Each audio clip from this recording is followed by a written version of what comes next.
Magandang araw mga kaibigan. Bigyan natin ng reaction, opinion itong post ni Rob Rances. Sabi dito, mga rallyista sa New York nagtipon-tipon sa labas ng umano'y hotel kung saan tumuloy si BBM. Ito, mga anti-Marcos Pinoy. Sumisigaw, bangag, bangag, magnanakaw, resign. Pakinggan natin, galit na galit.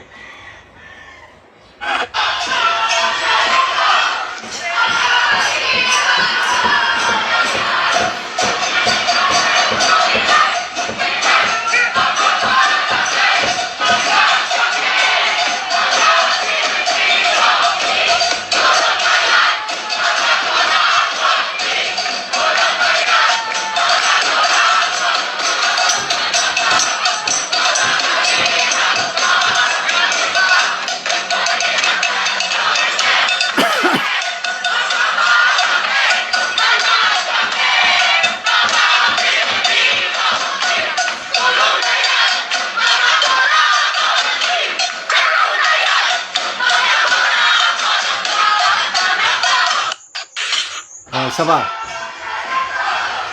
Isa pa.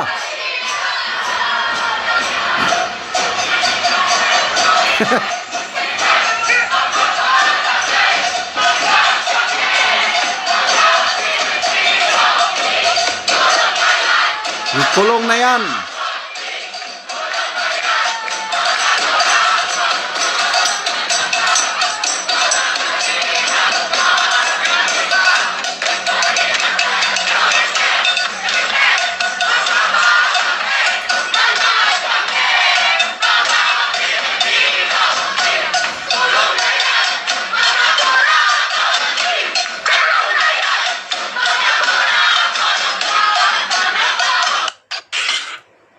Ayos Halagang with passion, galit. Hindi ko masyadong maintindihan. Yan, may bangag, ikulong na yan, mga kurakot. So, ito na yung mga dating mga anti-Marcos. Malala ko nung 2022 ba yun, pag upo niya, unang biyahe niya sa US, yung UN General Assembly, may mga sumalubong na naman sa kanyang rallyista, although hindi masyadong madami noon. Ito, ang dami. So, makikita mo yung dumarami talaga yung nadidismayang Pilipino sa gobyernong ito. Kahit anong color na yan. Itong mga kakamping, alam ko, galit din sila sa Marcos, kaya lang hindi sila masyadong makapagsalita. Dahil kung biradahan nila ng si Marcos ng gusto, ayaw din nila na si Sara Duterte ang papalit. But I know, galit. Galit din sila sa mga Marcos. Kontrolado lang nila dahil mas galit sila kay BP Inday Sara. Nasa dilema. Dilema yung may crisis sila ngayon, identity crisis. Bigay tayo ng Toto Siban, walang ganyan kay PRRD in his time. Correct, agree ako. Iba ang salubong sa kanya noon, love siya ng mga mamamayan ng taong bayan. Meron lang first or second zona niya sa Batasan, PRRD may nagrarally sa labas ng Batasan. Naku, pinuntahan niya, nakipag-usap. Bilib ako sa kanya. Nakipag-usap. Parang pinakain pa atay. Itong mga makakaliwa. But anyway, ganyan talagang makakaliwa. Lahat ng presidente kinakalaban. Except yung Makabayan Bloc noong 19th Congress. Dahil sina Castro, Brosas, Manuel, kakampi sila ni Romualdez. Donya Sabiloca, na mas nice mag-rally dito sa freedom of speech. Honey Andala de la Cruz, siyempre Hindi yan ibabalita ng GMA News at ABS-CBN News. Isama mo ng News 5. Mabuti ngayon at may social media. So dito natin napapanood. Roti Pancia, in fairness, danceable. Maganda eh. Very lively. Mga kurakot, ikulong na yan. Tanong, ilan na bang napakulong nila? Yung ipinagmamayabang, unang nagmayabang, matandaanan ko si Secretary Vince Dizon. Sumunod si Secretary John Vic Rimulya. Ombudsman Boying Rimulya, ang Pangulo. Magpapasko sa kulungan. Oh. Nasaan? Meron naman. Nag-iisa. Si Sara Diskaya. At least napakulong nila. At least hindi na zero. Sumunod, January na si ex-senator Bong Revilla. Yun lang. Kung meron pa man, mga malilit na isda na lang. Lahat malilit na isdang napakulong.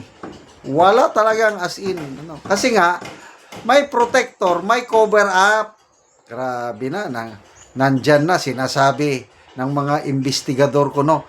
We will go where the evidence lead us. Paglabas ng mga ebidensya na imbestigan, mathematical impossible yan. Lacking in believability. Tapos, itong mga Brave 18 Marine, sila pa ang kinakasuhan.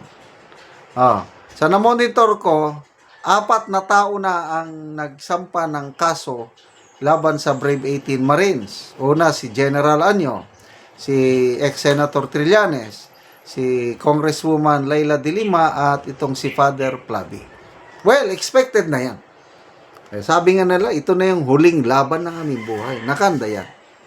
Ang pinagtataka ko lang, yung mga nakatanggap ng 5 maleta, although aligasyon pa lang ito, Senator Tito Soto, wala lang, kibit balikat, I will not dignify that one. Then after that, wala na, tumahimik na.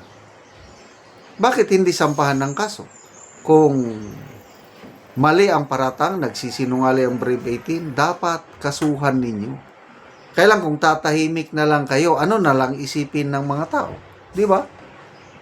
So, sige, salamat sa mga nag-rally sa New York. Ituloy nyo lang. Karapatan natin yan mag-rally sa mga nanluloko, nanakaw sa kaban na pera ng bayan. Salamat mga kaibigan sa inyong pagsubaybay sa channel na ito. Nakakatulong kayo ng malaki sa tribong talanding ng Bukidnon dahil ang income natin sa channel na ito is pantulong sa tribo. Namimigay tayo ng libreng yero at pako para makapagpatayo sila ng mas maayos na tirahan. Panoorin nyo ang video na ito. Karon mo na ni ang atop sa natagaan na mo og giro. So mga karaan na gid ang iyang giro. Mga dagko na og buslot.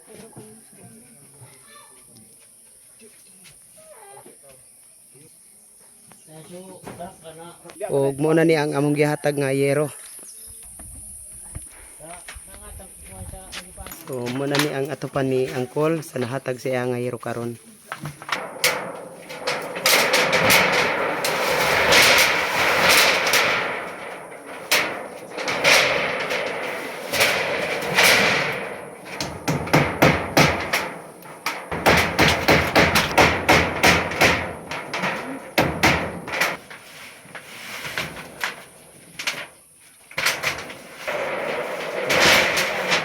Og karon humanagid sa pag-atop ang among gihatag nga hero og makita gid nato nga wala gid si tatay sa pag-atop.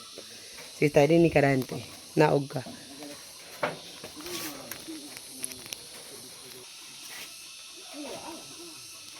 Aya pag inailistimat sa Ginoo og sa naghatag sa sin kay sigon sa gidugayon nga 20 na katuig aya pag ito nakailis sa atop kaning akong balay. Busa salamat kayo.